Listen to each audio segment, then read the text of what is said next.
ସାଙ୍ଗମାନେ ମୁଁ ସକାଳୁ ଉଠିଲି, ଝରକା ଖୋଲିଲି, ଦେଖିଲି ବର୍ଷା ଏଯାଏ କମିନି। 3 ଦିନ ହେଲାଣି ବର୍ଷା ହେଉଛି। ଆଙ୍କୁ ପଚାରିଲି କ'ଣ ଖାଇବ? ଇଏ କହିଲେ ପୁରୀ ସହିତ ତରକାରୀ ବନେଇ ଦିଅ। ମୁଁ ଏପଟେ ପୁରୀ ବନେଇବା ସହିତ ଏପଟେ ଡାଲମା ତିଆରି କରିଦେଇଥିଲି। ଆଜି ମୁଁ ଏହି ୟୁଟ୍ୟୁବ୍ ଚ୍ୟାନେଲରେ ନେଇଥିବା ଚ୍ୟାଲେଞ୍ଜର ତୃତୀୟ ଦିନ। ଆଜି ମୁଁ ଆଉ ଗୋଟେ ଅଲଗା ଟାଇପ୍ର ଭିଡ଼ିଓ ବନେଇବା ପାଇଁ ଚେଷ୍ଟା କରୁଛି। ଦେଖାଯାଉ ମୋର ଭିଡ଼ିଓ ଭାଇରାଲ ଯାଉଛି କି ନାହିଁ, କେତେ ଭ୍ୟୁ ହେଉଛି। ତ ଇଏ ଆମର ଛତୁ ଆଣି ପଳେଇ ଆସିଥିଲେ। ଇଏ ହେଉଛି ଦେଶୀ ପାଳ ଛତୁ। କାହାକୁ ପସନ୍ଦ ନିଶ୍ଚୟ ଜଣାଇବେ।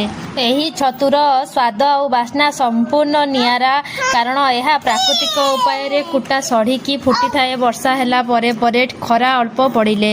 ତ ଆପଣମାନଙ୍କୁ ଏହି ଛତୁ ଭଲ ଲାଗେ କି ନାହିଁ ଜଣାଇଦେବେ। ଆଉ ମୁଁ ଏଠି ଛତୁ ଭାଜି ଦେଇଥିଲି ପଖାଳ ଖାଇବା ପାଇଁ। ଆଉ ଏଠାରେ କ'ଣ ବନେଇଛି ଦେଖିବା ପାଇଁ ଆପଣଙ୍କୁ ଟିକେ ପଛକୁ ଯିବାକୁ ପଡ଼ିବ।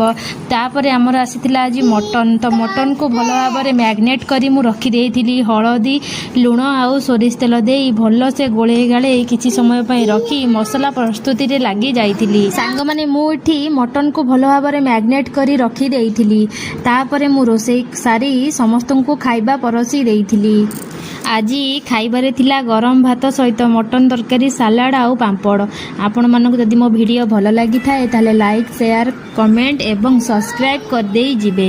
ରହୁଛି, ଦେଖା ହେବ ଆଉ ଗୋଟେ ନୂଆ ବ୍ଲଗ୍ ଭିଡ଼ିଓରେ। Tata, bye bye.